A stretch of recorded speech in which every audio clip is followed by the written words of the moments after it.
Hi, good evening. My name is Robert sir. I'm a student at the University of Oklahoma. This is a presentation of my research paper um, for Native American music.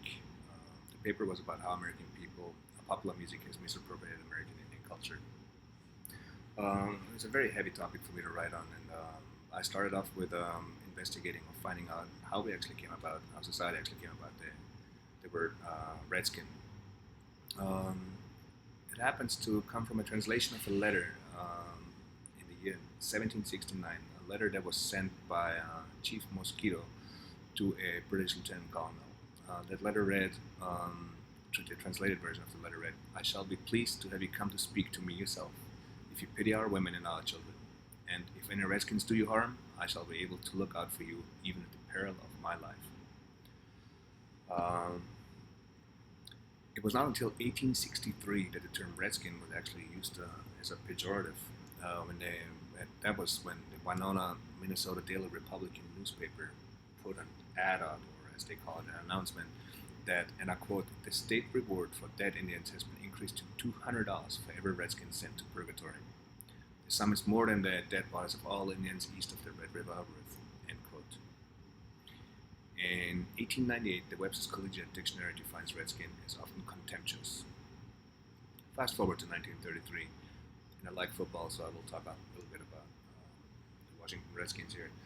Um, 1933, the owner of the Boston Braves football team, George P. Marshall, changes the name of the team to the Boston Redskins before moving the team 4 years later in 1937 to Washington D.C., where they still remain today. When asked why he had changed the name to Redskins, Mr. Marshall claimed that he did it in honor of his coach of the football team back in the day. This coach's name was William Henry Lone Star Dietz, and there were nobody ever found any records that Mr. Dietz that corroborate that Mr. Dietz actually was a Native American, and he quite possibly was an imposter. In 1972, numerous Native American leaders met with then Redskins president Edward Bennett Williams to change the team's name, which he of course declined, but he did at least agree to change the lyrics of the team's fight song from "Scalp 'em" to "Beat 'em." The Washington Redskins used caricatures of Native Americans, Indian costumes, war chants, and derogatory Native American language for profit until 1993. Um, Year-long court battles between Native American tribes and the team's ownership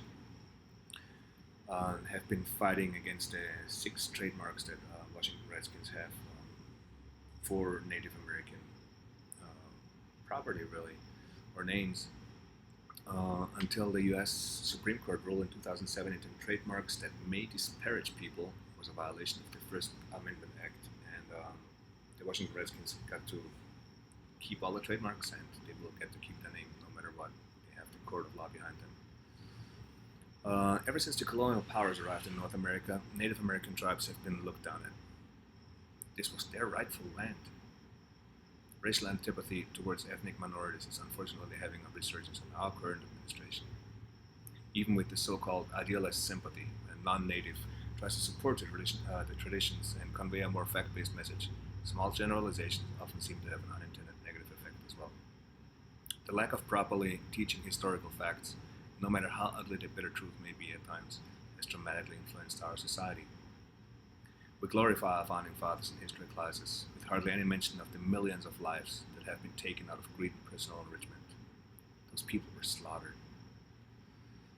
The Native American tribes, their cultures, knowledge, and rituals have been abused and deprecated for hundreds of years, resulting in cultural confusion that will be almost impossible to reverse.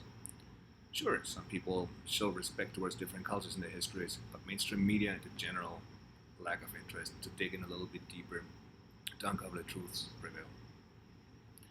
The Washington Redskins football team calls their cheerleading team on the sidelines the Redskinettes, who were sporting black braided wigs until 1972. Our society still sees Native American people as one of the same people. We associate feathers in the hair, tomahawks, and teepees with Native Americans and completely disregard their multicultural elements. Let's go to blackface minstrelsy and really the history of singing redface. Singing redface comes from or originated from was a little byproduct of the blackface minstrelsy, originally performed by a group of white minstrels or traveling musicians that came to existence in the early 19th century just to comically entertain crowds with their faces painted black, mimicking singing and dancing slaves. These slaves and with it a whole ethnic group were made fun of to the delight of the audience. White people who to this day feel superior to other ethnic groups. The Singing Redface was a spin-off that gained popularity with the first displays of American Indians at the World's Fair in 1851 that was held in London, England. Of course, the curious Westerners, they're ever hungry for more entertainment. They started to mimic Native American Indians by wearing headdresses, sporting tomahawks, and recreating Indians versus cowboy plays, basically playing Indian. Since the English language was usually not the first language of indigenous tribes, their accents and difficulties with the language were made a mockery of, which still holds true today. Generations of Western society grew up with these images without further investigating their roots. Even during my childhood in Austria, we were watching Hollywood movies depicting Indians versus cowboys. During Carnival, we dressed up as cowboys and Indians, playing Indian, not even considering the possibility of us actually making a mockery of an ethnic group by playing Indian. This is a global problem, yet hardly anyone thinks of it as being any issue at all. Society is stereotyping a single Native American culture, and we all are victims to its exposure and everlasting effects until we decide to actually look behind this facade and learn by our own choice about these incredible cultures and their history. With all this information being fed to us, all it takes for us to become a Native American is to simply dress up as one. Musicians have long exploited that fascination and written songs using these stereotypical instruments to gain attention and bolster their sales. An example of a singing redface is country superstar Tim McGraw. It was the release of his first single of his very first album, actually, that he called Indian Outlaw.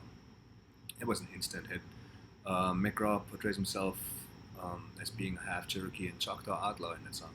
In his lyrics, he uses words like wigwam for his living space, tom-tom for his drums that he likes to beat on, but the audience does not even have to question the meaning of these carefully chosen words, because they simply speak for themselves, right? McGraw calls his baby a Chippewa, making further mockery of the native language. I highly doubt that the artist actually knows that Chippewa is an alternate spelling for a North American Ojibwe tribe. He's therefore possibly misappropriating the meaning. Who really knows? People just don't have that education, unfortunately. I'm not even that interested, because Indian is one and the same. The hit song ends with the verse, Cherokee people, Cherokee tribe, so proud to live, so proud to die. Now, it's not being Native American, not being from a tribe, for you to actually come out and say that you're proud, I guess that's fine, that's acceptable. But for you to say that you're also proud to die, this is just putting a statement out there that's your own opinion, and you have zero affiliation with Native Americans. How could you say that? That's just how we generalize our own opinion and make people believe it. Although McGraw does not use Native American regalia in his music video, the accompanying music has a very Western saloon-style sound to it. I'm not surprised that multiple Native tribes protested against this song, especially to the lyrics, but of course to no avail. Cultural misappropriation is when individuals or companies seek to make profit from other ethnicities, as Mr. McGraw did in this song, and as the Washington Redskins are doing.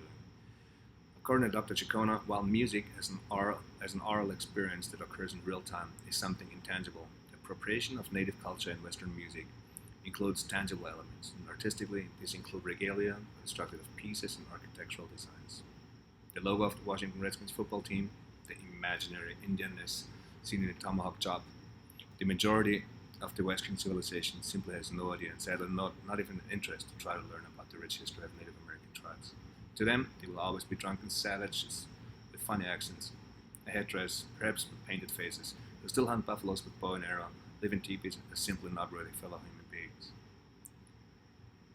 To the end of this research paper, I cannot help but add, especially since living in Oklahoma, this story with Christina Fallon, the daughter of the state's ex-governor Mary Fallon, who tastelessly posted a picture of herself wearing a red and white Native American feathered headdress with the caption, appropriate cultivation. on a band's Facebook page in 2014. Rightfully so, this caused an uproar, and she eventually took the picture down. Both of my children were born at the Chickasaw Medical Center in Ada, Oklahoma, and I do have Native American art in my house. My daughters are 1/8 Muskogee Creek, and I've learned to respect Native American culture years ago. Nevertheless, this course at the University of Oklahoma has taught me so much more about the often forgotten and buried truths of the Native American tribes of North America, and the wish that this important chapter of our country's history would be part of every classroom is for the North American people to at least gain the respect they deserve, Native American people to at least gain the respect they deserve. That's it. Thank you.